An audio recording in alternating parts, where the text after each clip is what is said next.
Hello hello hello. Life life mic. Jai Hind दोस्तों, मैं शिवम गुप्ता स्वागत करता हूं आपका अपने परिवार रोजगार बदंकित पर। उम्मीद करता हूं आप सभी अच्छे होंगे, बेहतरीन होंगे, जिंदाबाद होंगे, एकदम शानदार होंगे। एक बार आप सभी प्यारे साथी बताएंगे आप सभी कैसे हैं। Very very a very good morning, Radhe Radhe, जय श्री कृष्णा, जय हिंद, जय माँ सरस्वती। सभी दोस्तों को, सभी प्यारे साथी क्लास से जुड़ जाएंगे, बताएंगे आप सभी कैसे हैं और क्या मेरी वॉइस और वीडियो आप सभी तक प्रॉपर तरह से पहुंच पा रही है या नहीं। एक बार सभी दोस्त, सभी प्यारे साथी कंफर्म करेंगे, फिर शुरू करते हैं हम अपनी एक शानदार, एक बेहतरीन, एक लाजवाब क्लास को मेरे भाई, जो कि रहने वाला है हमारा यहाँ पर MS एक्सेल का पार्ट 4। तो सभी दोस्त एक बार जल्दी से जुड़ जाएंगे, फिर शुरू करते हैं सेशन को। दोस्त कीबोर्ड दे दो, कीबोर्ड। ठीक है, तो कल की क्लास में हमने कंट्रोल होम तक की बातचीत कर ली थी। होम बटन से क्या होता है और कंट्रोल होम से क्या होता है। आज की क्लास में जो हम जानेंगे वो जानेंगे कि MS एक्सेल में कंट्रोल एंड बटन दबाने से क्या होता है। आप मुझे बताओ उससे पहले कि MS वर्ड में कंट्रोल एंड दबाने से क्या होता था। MS वर्ड में कंट्रोल प्लस एंड बटन दबाने से क्या होता था, बताएंगे एक बार। ठीक है, ओके भाई, धन्यवाद, है ना। तो हम क्या कहेंगे, MS वर्ड में जो कंट्रोल एंड बटन है ये हमारा डॉक्यूमेंट की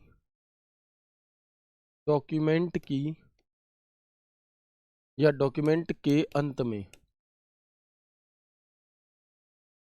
डॉक्यूमेंट में के अंत में कर्सर को ले जाने के लिए, कर्सर को ले जाने के लिए हम इसका प्रयोग करते हैं, है ना। किस लिए, तो आप कहेंगे कि कंट्रोल एंड का प्रयोग डॉक्यूमेंट के अंत में अपने कर्सर को ले जाने के लिए किया जाता है। अच्छा, अभी मैं जो यहाँ पर आपको कंट्रोल एंड के बारे में बताऊंगा, है ना, अभी जो मैं आपको यहाँ पर कंट्रोल एंड के बारे में बताऊंगा, ये जानकारी मैंने यकीन 1.0 वाले में कुछ अलग तरीके से दी थी, तो उसे आप अब थोड़ा सा नकार देंगे और इसे मैं थोड़ा और अपडेटेड और गहन चिंतन करके लेकर के आया हूँ। तो इस अपडेटेड वाले को याद रखेंगे। यदि आपने इससे पहले चीज़ें पढ़ी हुई हैं, चाहे आपका यकीन बैच पहले वाले में हो या परिणाम बैच या परिश्रम बैच में हो, कोई दिक्कत नहीं है। आज मैं जो आपको बता रहा हूँ वो बिल्कुल अपडेटेड होगा, तो इसको ध्यान में रखना थोड़ा सा, है ना। क्योंकि ज़्यादा डीप में जब क्वेश्चन पूछा जाता है तो थोड़ी सी चीज़ें चेंज हो जाती हैं, तो मैं और गहनता के साथ आपको समझाने की कोशिश करूंगा। ठीक है, बिल्कुल। तो आप आगे बढ़ेंगे और देखेंगे कि कंट्रोल एंड का काम क्या होता है। पहले इसकी भाषा समझ लेते हैं, फिर मैं अपनी भाषा में आपको समझाऊंगा। देखो, कंट्रोल एंड बटन दबाने पर एक्सेल आपको वर्कशीट की अंतिम डेटा वाली सेल, यानी कि लास्ट यूज्ड सेल पर ले जाता है।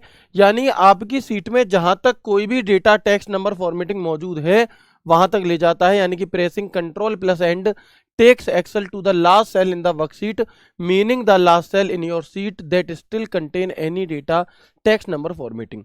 इससे पहले मैंने आपको क्या बताया था, जब यकीन बैच की जो मैं आपसे मना कर रहा हूं कि उसे मत ध्यान रखना, है ना, तो वो मैं इसलिए आपसे कह रहा हूं, है ना।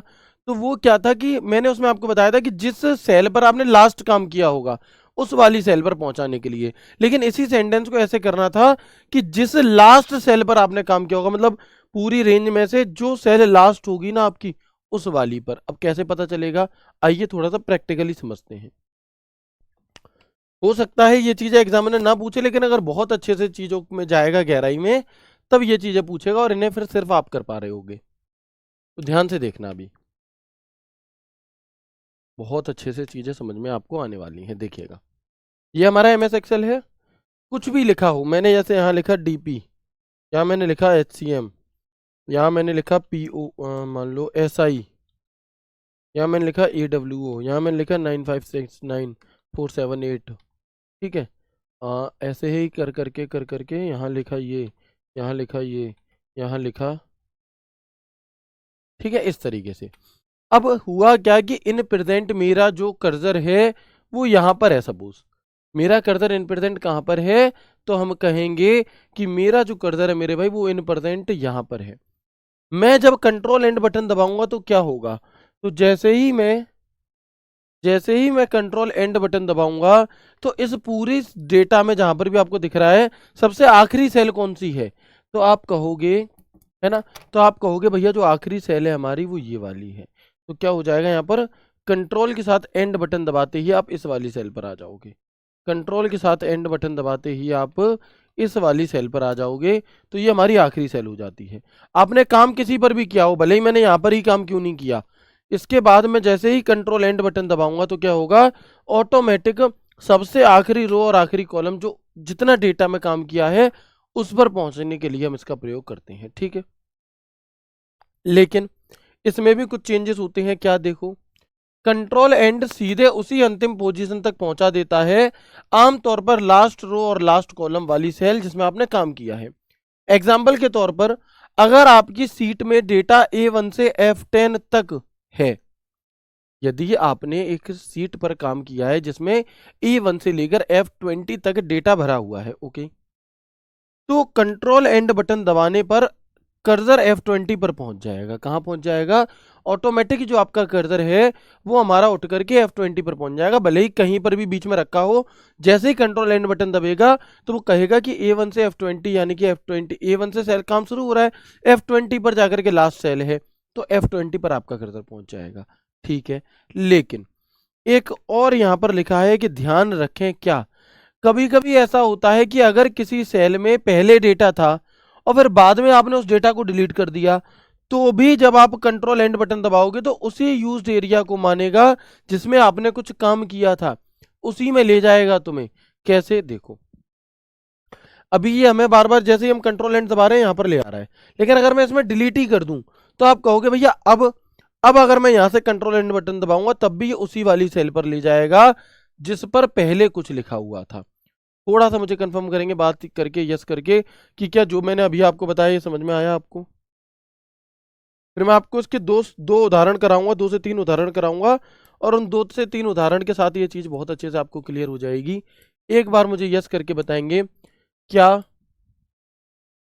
क्या यहां तक मैंने जो बात आपको समझाई वो समझ में आई कुछ हद तक। बाकी मैं अभी एमसीक्यूज अभी मैं आपको खुद भी कराऊंगा, और प्रैक्टिस सेट में भी हम ऐसे एमसीक्यूज रखेंगे, तो फिर और अच्छे से चीजें क्लियर हो जाएंगी। ठीक है ना। क्या कह रहा है कि जैसे ये हमारी रेंज है पूरी एमएस एक्सेल की, इसमें बहुत अलग अलग सेल बनी हुई हैं।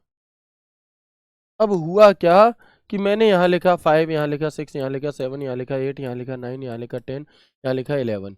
अब मैं इस पर मौजूद हूँ, जैसे ही मैं कंट्रोल एंड बटन दबाऊंगा एंड ऑटोमेटिक यहाँ आ जाऊंगा। ये हमें बताया गया है, चाहे मैं कहीं पर भी हूँ, मैं जैसे ही कंट्रोल एंड दबाऊंगा यहाँ पर आ जाऊंगा। ठीक है, ओके। अब इसके अलावा अगर हम देखें तो आप देखिएगा कि कई बार, पहले इस सवाल को पढ़ो, देखो क्या क्या रहा है ये। या सवाल को पढ़ने से पहले और अच्छे से समझो। देखो, अब आपके मन में एक सवाल उठेगा, जैसे मैं यहीं पर बना दूं, ये कॉलम है ए, ये है बी, ये है सी, ये है डी, ये 1, ये 2, ये 3, ये 4, ये 5। ठीक है, तो ऐसे कर करके हमने अलग अलग में लिख रखा है। अच्छा, अब क्या हुआ कि यहाँ पर तो मैंने लिखा हुआ है आपका क्या 6, ठीक है, यहाँ पर मैंने आपका लिखा हुआ है 6, यहाँ 9 लिखा था, और तो और अगर मैं बात करूँ आपसे,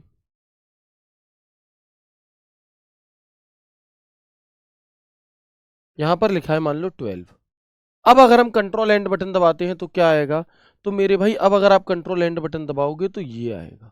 ठीक है, कैसे आओ सवाल के माध्यम से समझते हैं। देखो, उदाहरण, A Delhi police constable first worked on A1 cell in MS Excel, then he clicked on F10 cell and did some work. After that he worked on B20 cell. Now if he pressed control end button, which cell will be selected? यानी कि Delhi police में selected, sorry, नीचे data कुछ और है, ऊपर data कुछ और है, तो ऊपर वाले डेटा को क्या कर लेंगे, चेंज कर लेंगे। एक मिनट रुकिएगा, है ना। हिंदी वाले, इंग्लिश वाले को आप नेग्लेक्ट कर दो, हटा दो, नीचे वाले को पढ़ो। दिल्ली पुलिस में सिलेक्टेड एक बहन ने क्या किया, एमएस एक्सेल में पहले G9 सेल पर क्लिक किया, फिर उन्होंने K159 सेल पर क्लिक किया, फिर कुछ काम किया, उसके बाद उन्होंने Q478 सेल पर काम किया, फिर उन्होंने P900 सेल पर काम किया। तो अब अगर वो कंट्रोल एंड बटन दबाते हैं तो कौन सी सेल सिलेक्ट होगी बताओ। थोड़ा सा प्रयास करके बताएंगे, नहीं आएगा तो कोई बात नहीं है, बार बार सीखेंगे समझेंगे, आ जाएगा। ठीक है ना।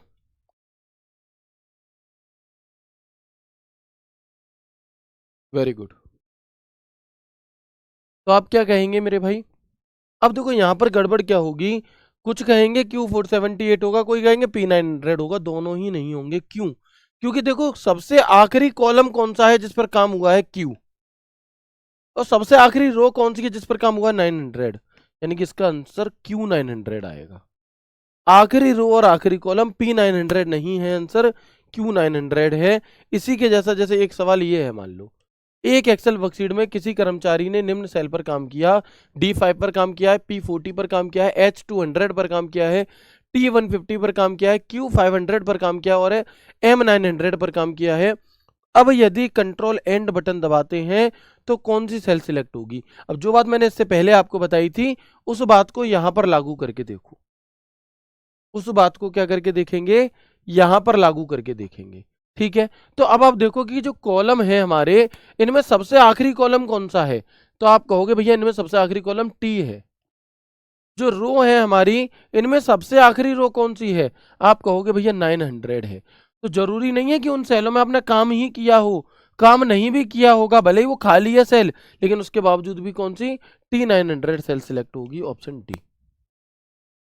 ठीक है, थोड़ा सा समझ में आया होगा, कोई दिक्कत नहीं है। एक और सवाल देता हूं बिल्कुल ऐसा ही, इसे देखकर बताओ करके कि नीचे दिए गए सेल्स पर क्लिक यूजर ने काम किया। एक यूजर ने A15, D20 और J19 तीन सेलों पर काम किया है। किन किन पर? एक यूजर ने मेरे भाई क्या किया है, A15, D20 और J19 पर काम किया है। अब यदि वो कंट्रोल एंड बटन दबाता है तो किस सेल पर पहुंचेगा बताओ? तो वो किस सेल पर पहुंचेगा बताएंगे, आप क्या कहेंगे? तो आप कहेंगे कि यदि A15, D20 और J19, तो A, D और J में से सबसे आखिरी कौन सा है? J है। 15, 20, 19 में से सबसे बड़ा कौन सा? 20 है, तो J20 पर पहुंच जाएगा। इस पर पहुंच जाएगा, J20 पर पहुंच जाएगा। ठीक है, J20 पर पहुंच जाएगा और यही इस सवाल का सही उत्तर है। तो मैं इसे उम्मीद करता हूं कि हाँ, ये आपको बात बहुत अच्छे तरह से समझ में आ गई होगी और इसमें आपको किसी भी प्रकार की कोई समस्या नहीं होगी। शुरुआत में थोड़ी सी चीज़ें कॉम्प्लिकेटेड जरूर लग सकती हैं, लेकिन जब मैंने 2 सवाल आपको कराए तो सब कुछ क्लियर हो गया, कोई दिक्कत नहीं है। आगे बढ़ते हैं। फॉर्मूला बार, फॉर्मूला बार की अगर हम बात करते हैं यहाँ पर, तो आप देखेंगे कि फॉर्मूला बार मैं आपको बता चुका हूँ कहाँ होता है। स्प्रेडशीट की एक्टिव सेल में जो भी टेक्स्ट या फॉर्मूला एंटर करते हैं वो सब फॉर्मूला बार में प्रदर्शित होता है। एक्टिव सेल में मौजूद डेटा फॉर्मूला बार में शो होता है। It is also use to edit cell content, इसका प्रयोग सेल के कंटेंट को एडिट करने में भी होता है। यानी कि जो फॉर्मूला बार है मेरे भाई, जो फॉर्मूला बार है वो रिबन के ठीक नीचे यहाँ होता है, ये फॉर्मूला बार है पूरा। ठीक है ना? अब क्या होगा कि ये जो हमारा फॉर्मूला बार है ना मेरे भाई, ये इसका प्रयोग हम किस लिए करते हैं?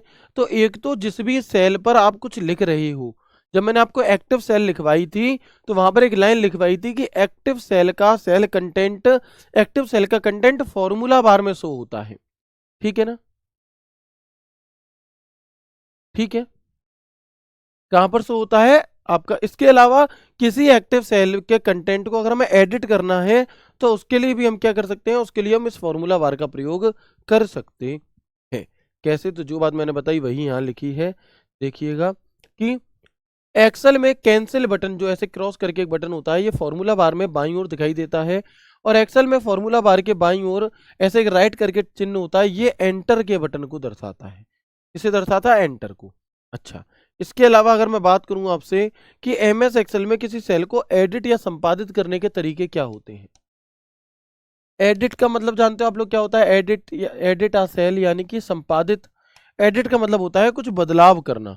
जैसे आप लोग देखते हैं जब आप और हम फोटो खींचते हैं तो कई बार ऐसा होता है, शादी ब्याह में भैया फोटो खींचते हैं, किसी के यहाँ पर बहुत अच्छा पोज आना वाला था, है ना, लेकिन उसी टाइम में मक्खी आके बैठ गई, तो फोटोशॉप से एडिट करके क्या कर दिया जाएगा, उस मक्खी को हटा दिया जाएगा। तो ये एडिट है। ऐसे ही अगर मैंने किसी सेल में कुछ लिखा हुआ है और उस सेल में मुझे कुछ बदलाव करना है, तो एमएस एक्सेल में किसी सेल को एडिट करने के कुल 3 तरीके होते हैं। कितने? हम कहेंगे एमएस एक्सेल में किसी सेल को एडिट करने के कुल 3 तरीके होते हैं। कौन कौन से?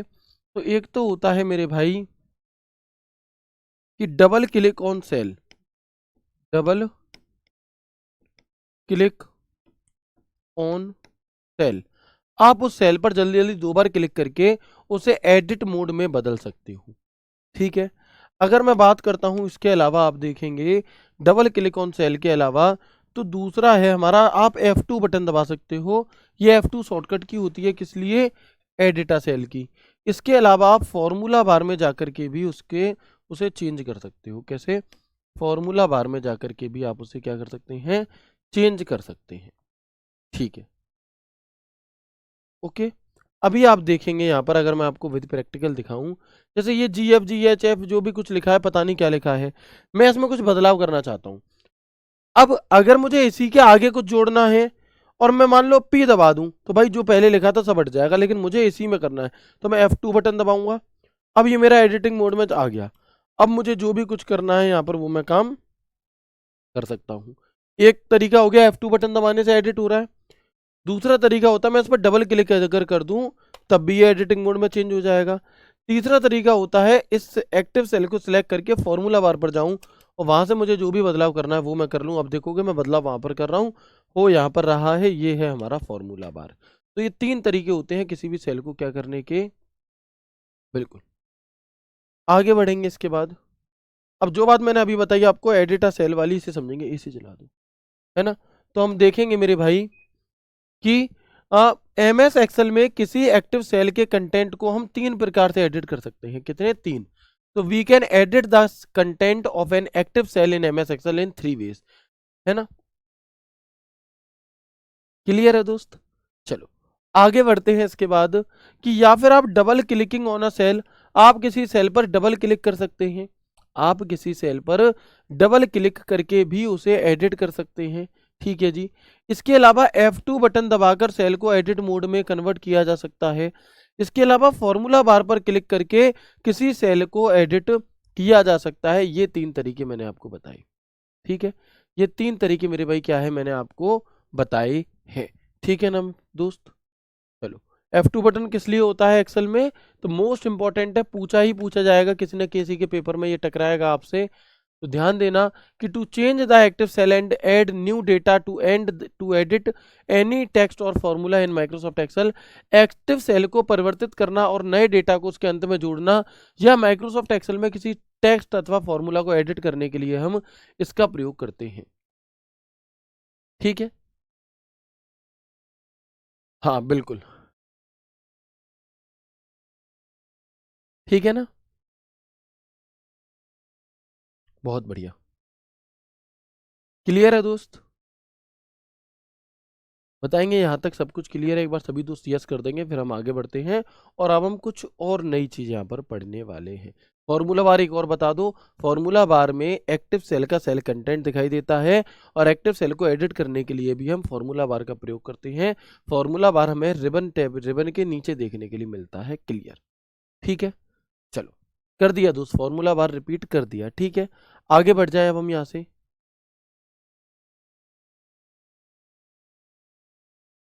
बहुत बढ़िया।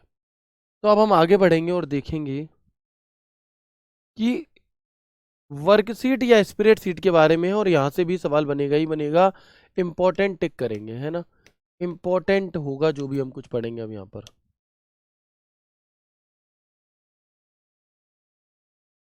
तो देखेंगे कि एक वर्कशीट कॉलम और पंक्तियों के ग्रिड से मिलकर बनती है। किससे?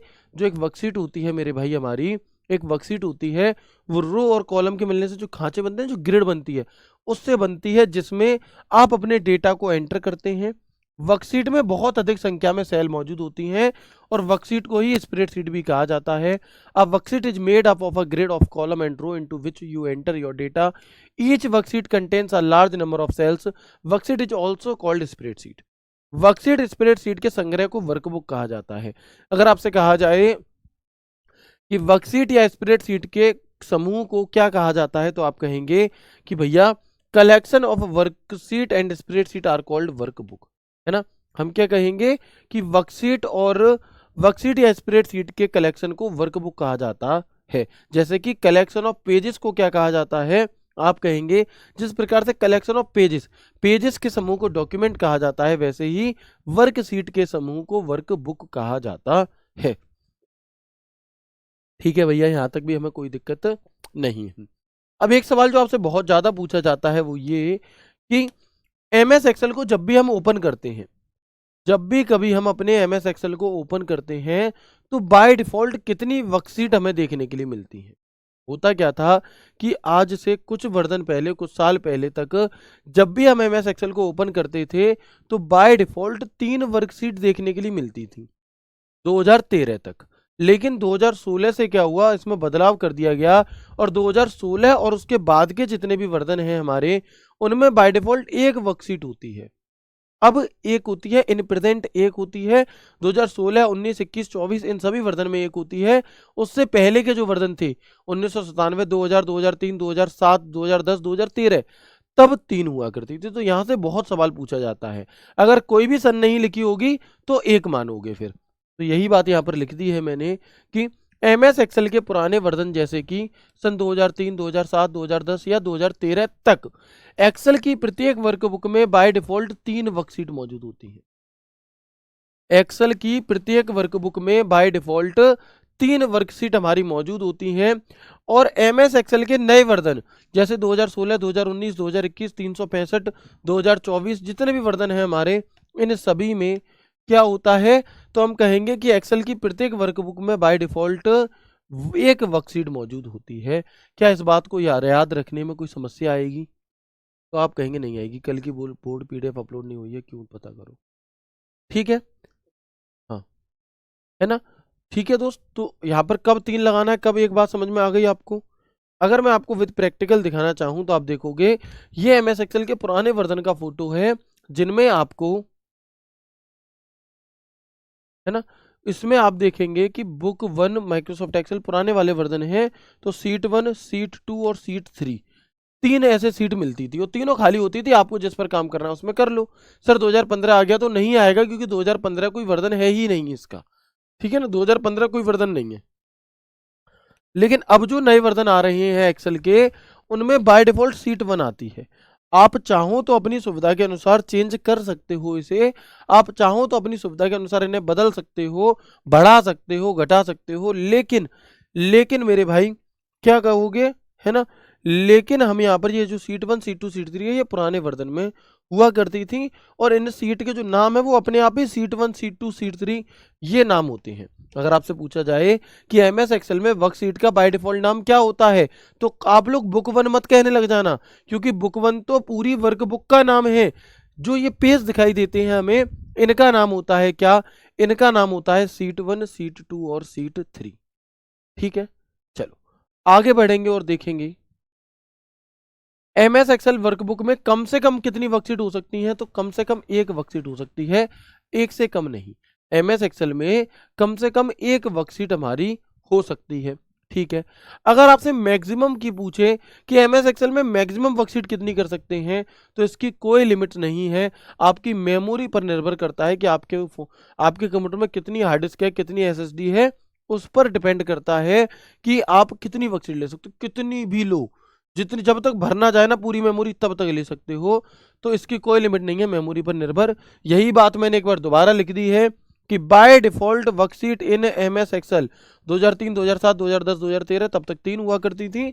Bye default worksheet in MS Excel 2016, 19, 21, 365 अब एक होती है। लेकिन अगर मैं आपसे पूछूं कि बताओ एमएस एक्सेल में बाय डिफॉल्ट वर्कशीट कितनी होती हैं, मैंने कोई सन नहीं लिख करके दी, तो उत्तर क्या होगा आपका, एमएस एक्सेल में बाय डिफॉल्ट कितनी वर्कशीट होती हैं, तो आप कहेंगे एमएस एक्सेल में बाय डिफॉल्ट एक वर्कशीट होती है। क्योंकि जब वो कोई सन नहीं लिख करके देगा तो हम ये मान लेंगे कि वो प्रेजेंट के हिसाब से पूछ रहा है, वो वर्तमान में पूछ रहा है। ठीक है दोस्त, अगर मैं दिखाऊं यहाँ पर, देखो जी हमने अभी एमएस एक्सेल ओपन किया था, एक ही सीट मिलेगी, सीट 1, प्लस पर क्लिक कर दूंगा तब दूसरी जा करके आएगी सीट 2, नहीं तो ये सीट 1। ऐसे ही अगर मैं आपसे पूछूं कि बताओ एमएस वर्ड में बाय डिफॉल्ट कितने पेज हमें मिलते हैं, जब भी हम अपने एमएस वर्ड को ओपन करते हैं तो बाय डिफॉल्ट हमें कितने पेज देखने के लिए मिलते हैं। ऐसे ही अगर मैं पावर पॉइंट को ओपन कर दूं तो बाय डिफॉल्ट कितनी स्लाइड देखने के लिए मिलती हैं। तो जब भी हम वर्ड को ओपन करेंगे तो बाय डिफॉल्ट एक ही पेज देखने के लिए मिलता है, और जब भी हम पावर पॉइंट को ओपन करेंगे तब भी बाय डिफॉल्ट एक ही स्लाइड हमें देखने के लिए मिल रही होती है। ठीक है ना, यहाँ तक की बात क्लियर है? प्लीज एक बार कंफर्म करेंगे यस करके, फिर हम आगे बढ़ते हैं और कुछ चीजों के बारे में जानेंगे, है ना। यस करके बताइएगा।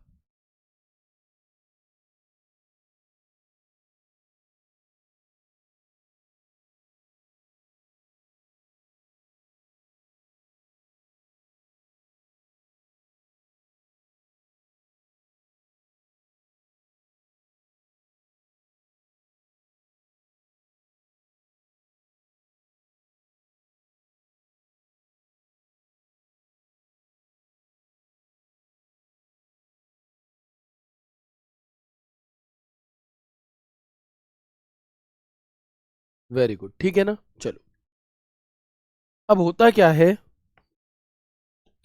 कि MS एक्सेल में जैसे जो नाम है ना, ये नाम सीट 1 है, क्या मैं इस नाम को चेंज भी कर सकता हूँ? ये जो सीट 1 नाम है मेरे भाई, क्या मैं इस नाम को चेंज भी कर सकता हूँ? तो आप कहेंगे जी हाँ, हम इस सीट 1 नाम को चेंज भी कर सकते हैं। कैसे? या तो आप इस पर राइट क्लिक करो और रीनेम पर क्लिक कर दो, फिर आप इसका नाम बदल सकते हो अपनी सुविधा के अनुसार। ठीक है जी, है ना। फिर आप इसे अपनी सुविधा के अनुसार इसके नाम को बदल सकते हो, ऐसे कुछ। ठीक है ना, ओके। या फिर आप इस पर डबल क्लिक कर सकते हैं और डबल क्लिक करके भी बदल सकते हैं, है ना। आप इसे डबल क्लिक करके भी बदल सकते हैं।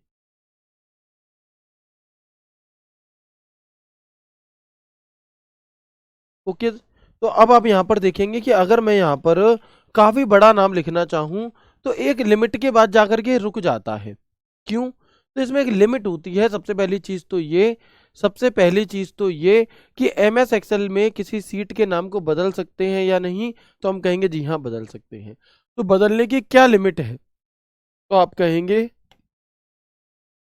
कि भैया MS एक्सेल में किसी भी वर्कशीट का जो नाम है वो 31 कैरेक्टर से बड़ा नहीं हो सकता, 31 कैरेक्टर से बड़ा नहीं हो सकता किसी भी कंडीशन में। मैक्सिमम लिमिट यही है। ओके, MS एक्सेल में वर्कशीट का नाम बाय डिफॉल्ट क्या होता है? तो आप कहेंगे सीट 1, सीट 2, सीट 3, ऐसे नाम हमारे होते हैं।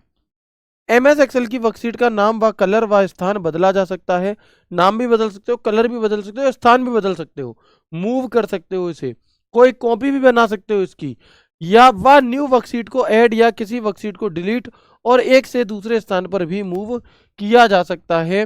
तो the name, colour and location of MS Excel worksheet can be changed and a new worksheet can be added और a worksheet can be deleted and moved from one place to another. यानी कि आप इस वाली worksheet को उठा करके यहाँ से, मेरे पास अभी माउस, इसे ऐसे माउस से क्लिक करके और यहाँ से इधर ड्रैग भी इधर आप खिसका सकते हैं। अगर मुझे मान लो इस वाले का कलर चेंज करना है, राइट क्लिक करूंगा, टैब कलर, कलर कर दिया। अब आप देखोगे यहाँ पर आपको कलर दिखाई दे रहा होगा। अब आपको यहाँ पर कलर दिखाई दे रहा होगा।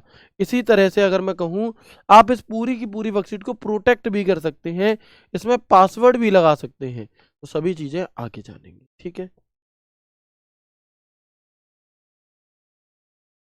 चलो, अब इसके बाद एक बहुत ज़्यादा पूछे जाने वाला सवाल बनता है कि MS एक्सेल में एक नई वर्कशीट इंसर्ट करने की शॉर्टकट की क्या होती है। MS एक्सेल में अगर हमें एक नई वर्कशीट इंसर्ट करनी है तो उसकी शॉर्टकट की मेरे भाई क्या होगी? तो हम कहेंगे कि MS एक्सेल में एक नई वर्कशीट इंसर्ट करने की जो शॉर्टकट की है वो शिफ्ट के साथ F11 होती है। वो मेरे भाई हमारी शिफ्ट बटन के साथ में F11 बटन होती है। आप इसके स्थान पर alt plus shift plus F1 button भी दबा सकते हो। और अब ये वाला पूछा जा सकता है, और पूछा गया तो हर बच्चा इसे सही करके नहीं आएगा। इसे याद रखना कि ये दोनों ही शॉर्टकट की एक ही काम के लिए होती हैं। ये दोनों ही शॉर्टकट कीज हमारी एक ही काम के लिए होती हैं।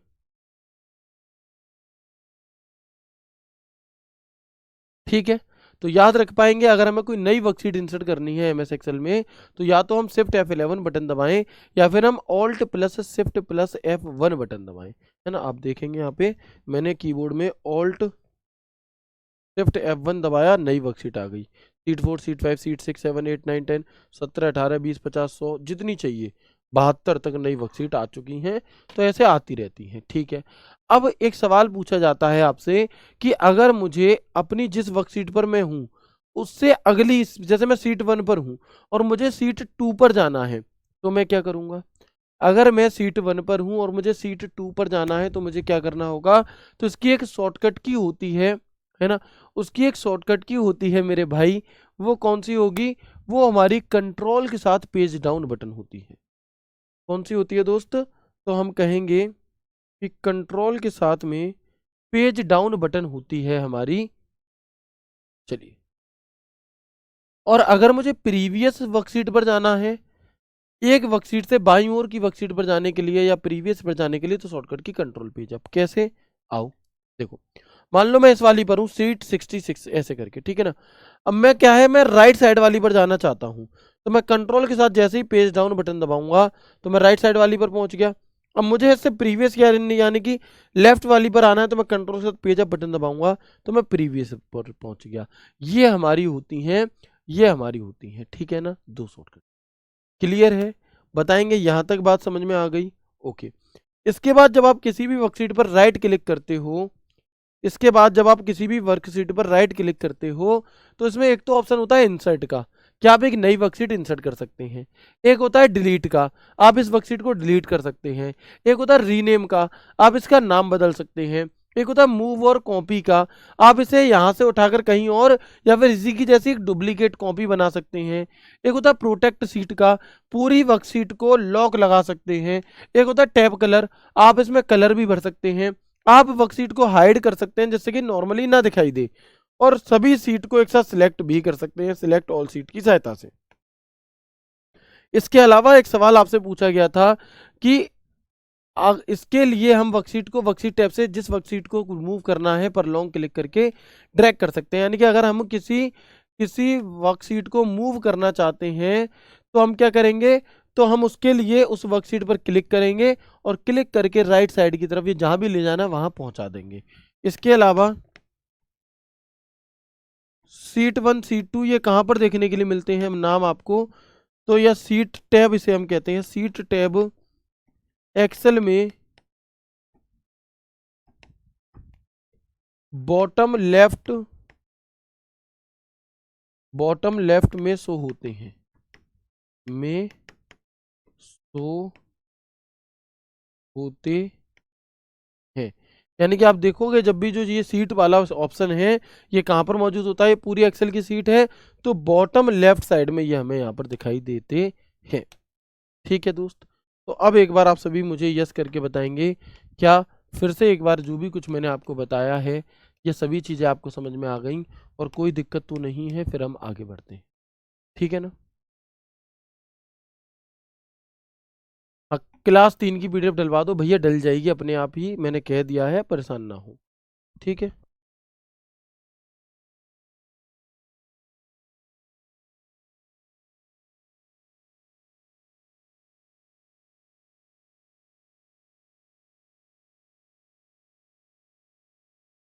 ठीक है, तो बताएंगे मेरे भाई क्या यहाँ तक की बातचीत क्लियर हो गई? कोई दिक्कत नहीं है?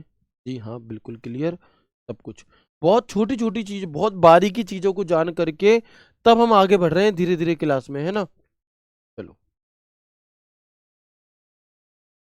इसके बाद अगर हम देखें आगे तो देखो, जब एक से अधिक सेल को एक बार में कॉपी करना हो तो उसके लिए कीबोर्ड पर कंट्रोल की दबाकर होल्ड करते हुए माउस के साथ सेल बॉर्डर को ड्रैग करेंगे तो उससे क्या होगा कि जो भी कंटेंट तुम्हें बाकियों में चाहिए था वो पहुंच जाएगा।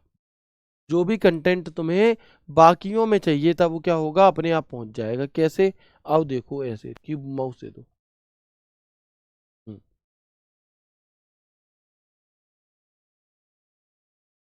देखेंगे जैसे मैंने यहाँ पर 478 लिखा है ना। जैसे मेरे भाई मैंने क्या किया है, यहाँ पर 478 लिखा हुआ है।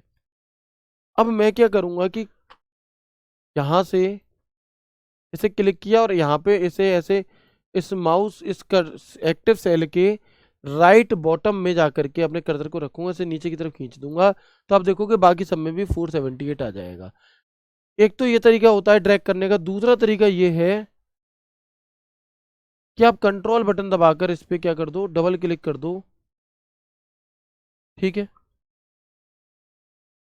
जब एक से अधिक सेल को एक बार में कॉपी करना हो तो उसके लिए कीबोर्ड पर कंट्रोल की होल्ड करके उस माउस को ड्रैग कर सकते हैं, ठीक है जी, हो गया। इसके अलावा एक विकल्प होता है हमारा ड्रैग एंड डाउन का। ये ड्रैग एंड डाउन क्या चीज है जी, समझेंगे इसे। यहां से भी क्वेश्चन अभी तक एग्जामिनर ने कभी नहीं पूछा है ना। यहां से भी जो क्वेश्चन है वो कभी नहीं पूछा है, फिर भी हम सीखते हुए चलेंगे। सबसे पहले ड्रैग एंड ड्रॉप होता क्या है इसे समझो। डाउन होता क्या है? एक्सेल विकल्प में ड्रैग एंड ड्रॉप, जिसे फिल हैंडल के नाम से भी जाना जाता है, प्लस आइकन है जो माउस या कर्सर को चयनित सेल के दाईं ओर नीचे ले जाने पर एक्टिव सेल के राइट बॉटम पर ले जाओगे तो वहां पर आपका कर्सर अपने आप प्लस के आइकन में बदल जाएगा। इस प्लस के आइकन का प्रयोग करके हम सक्रिय सेल की फॉर्मेटिंग, उसकी सीरीज या किसी भी पैटर्न को लेफ्ट राइट अप या डाउन खींच सकते हैं। मतलब तो देखो कैसे, देखो जैसे मान लो मैंने यहाँ पर वही 478 लिखा था।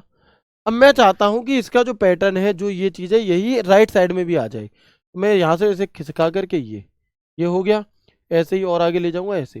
तो ये क्या है हमारा, यही ड्रैग एंड डाउन है। ये क्या कह रहा है कि इसे हम फिल हैंडल के रूप में भी जानते हैं। और जब आप इस पर क्लिक करते हैं और दाईं और नीचे ले जाने पर दिखाई देता है, इस आपको प्लस करके दिखाई देगा। इस प्लस आइकन का प्रयोग करके हम सक्रिय सेल यानी कि उसकी फॉर्मेटिंग, कोई सीरीज अगर वो फॉलो कर रहा है तो उसे, या किसी पैटर्न को राइट लेफ्ट अप डाउन आगे बढ़ा रहा होता है। ठीक है, जैसे मान लो कि मैंने लिखा था श्री कृष्णा। अब इस श्री कृष्णा से मैंने यहाँ पर अपने कर्सर को जैसे ही रखा यहाँ पे, तो ये प्लस में बदल गया, इससे इधर किसका आया, वहां से नीचे किसका आया, भैया सब जगह फिल हो गया डेटा। ठीक है, लेकिन अब इसके अलावा और भी कुछ तरीके होते हैं। जी हाँ, होते हैं कि सेल रेंज को सिलेक्ट करके कंट्रोल डी बटन दबाएंगे तो पहली सेल जो सिलेक्ट की है का फॉर्मेट व डेटा सब बाकी सेल में कॉपी हो जाएगा। यानी कि after selecting the cell range we will press the control D button, then the format and data of the first cell which is select will be copied all the remaining cell. मतलब जैसे कि मान लो मैंने क्या किया कि यहां से लेकर यहां तक की सेल सिलेक्ट करी है, यहां से लेकर यहां तक की। ठीक है, अब सबसे ऊपर कौन सी वाली है, ये वाली है हमारी। तो हम क्या कहेंगे कि जैसे ही मैं यहाँ पर कंट्रोल डी बटन दबाऊंगा तो जहां तक का मैंने सिलेक्ट करा था वही डेटा इसमें अपने आप आ चुका है ना। वही डेटा कैसे आ चुका है मेरे भाई, अपने आप आ चुका है। तो ये काम हमारा कंट्रोल डी बटन करता है। जो भी कुछ कंटेंट है उसी कंटेंट को बाकी की जितनी सेलें हैं उनमें लाने के लिए हम कंट्रोल डी बटन दबाते हैं। ठीक है जी, फॉर एग्जाम्पल अगर मैं आपसे कहूँ, अगर मैं एग्जाम्पल आपको समझाना चाहूँ तो आप देखेंगे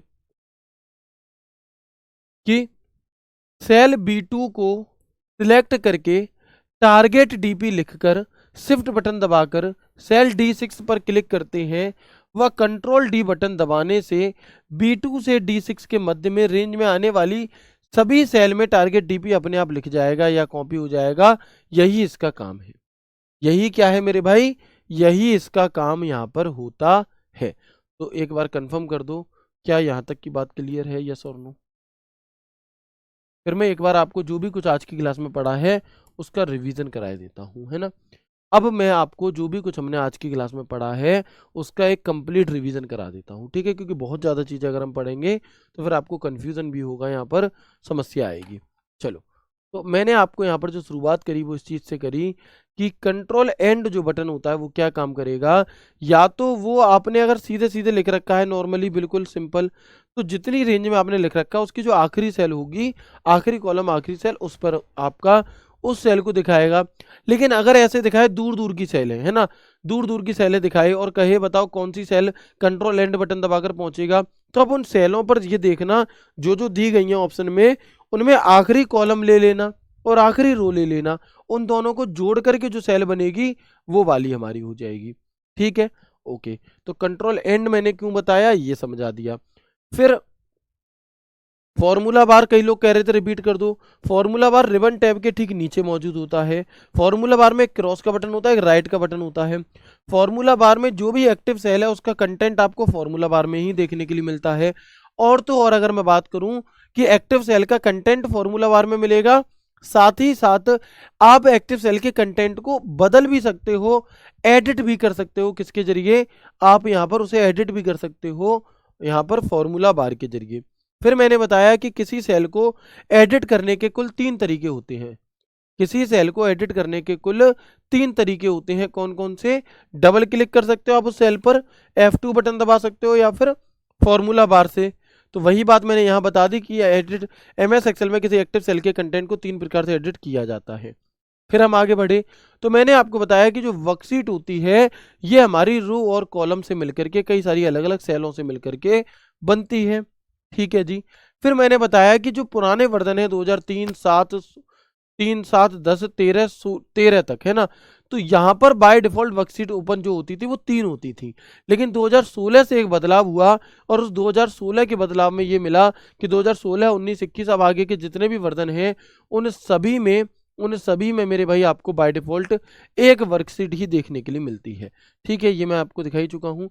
फिर मैंने आपको बताया कि आप एक्सेल में किसी वर्कशीट का जो नाम है वो 31 कैरेक्टर से बड़ा नहीं कर सकते। मैक्सिमम जो लिमिट होती है उसकी वो 31 कैरेक्टर होती है, उससे बड़ा आप उसे नहीं कर सकते। ठीक है जी। इनके नाम by default sheet 1, sheet 2, sheet 3 होते हैं। अगर आपको कोई नई वर्कशीट इंसर्ट करनी है तो उसकी शॉर्टकट की हमारी शिफ्ट प्लस F11 होती है, या फिर इसके स्थान पर आप alt plus shift plus F1 button भी दबा सकते हो। अगर आप राइट साइड की सीट पर जाना चाहते हो तो कंट्रोल के साथ पेज डाउन बटन दबाओगे, और अगर आप लेफ्ट साइड की सीट पर जाना चाहते हो तो आप कंट्रोल के साथ पेज अप बटन दबाओगे। ठीक है, फिर जब हम किसी भी वर्कशीट पर राइट क्लिक करते हैं तो वहाँ पर अलग अलग ऑप्शन हमें देखने के लिए मिलते हैं। ओके, फिर मैंने बताया कि जो हमारा ये सीट के टैब होते हैं ये हमें seat tab bottom left side में देखने के लिए मिलते हैं। ठीक है जी, है ना। इसके बाद फिर मैंने आपको बताया क्या, इसके बाद मैंने आपको ड्रैग एंड डाउन के बारे में बताया कि जब आप किसी एक सेल को ही उसके आगे किसी पैटर्न को फॉलो करना चाहते हो तो उसके लिए हम इनका प्रयोग यहाँ पर कर रहे होते हैं। अगर आपने किसी एक सेल में कोई कंटेंट लिखा है और बाकी की सेल सेलेक्ट करी और अगर आप कंट्रोल डी बटन दबा देते हो तो वही कंटेंट हमारा बाकी सब में डुप्लीकेट हो जाएगा। ठीक है, तो ये बात मैंने यहाँ पर इस फॉर्मूले इसके माध्यम से आपको बता दी। ठीक है ना। इसके आगे की जो चीज़ें हैं उन्हें हम कल की क्लास में करेंगे। एक बार आप सभी दोस्त अब मुझे कंफर्म करेंगे क्या यहाँ तक हमने जो भी कुछ आज की क्लास में जाना वो समझ में आया या नहीं। ठीक है, वे साथी जो पहली बार सब चीज़ें पढ़ रहे हैं, मतलब उन्होंने वर्ड भी नहीं पढ़ा और उन्होंने ये भी डायरेक्ट इसी क्लास से आकर के जुड़े हैं, दोस्त सॉरी, लेकिन आपको चीज़ें थोड़ी कम समझ में आएंगी। उसके लिए आप पहले पुरानी क्लासेस देखो। पुरानी क्लासेस जब देख लोगे तो एक माइंड मेकअप आपका उस तरीके से हो जाएगा और उसके बाद फिर सभी चीज़ें हो जाएंगी। ठीक है, बिल्कुल, है ना। जितना हमने पढ़ाया था उतने का मैंने क्या कर दिया, आपको रिवीजन करा दिया। प्रैक्टिस सेट होगा या नहीं ये सवाल रोज आप लोग पूछते हो, क्यों भैया? बिल्कुल होगा प्रैक्टिस सेट। अभी तुरंत 10 मिनट बाद मैं मिलूंगा आपसे 12 बजे आपके प्रैक्टिस सेट में। Practice set Monday to Friday होता है ना। तो 10 मिनट बाद हम यहाँ पर अपने दिल्ली पुलिस के प्रैक्टिस सेट में मिल रहे होंगे। आपको आज की क्लास कैसी लगी इसी वीडियो के नीचे कमेंट बॉक्स में कमेंट करके ज़रूर बताइएगा। मिलते हैं आपसे कल की क्लास में एक नए एक शानदार सेशन यानी कि इसी के एक नेक्स्ट पार्ट के साथ। तब तक ख्याल रखिए अपना, खुश रहिए, हंसते मुस्कुराते रहिए। राधे राधे, जय श्री कृष्णा, जय हिंद।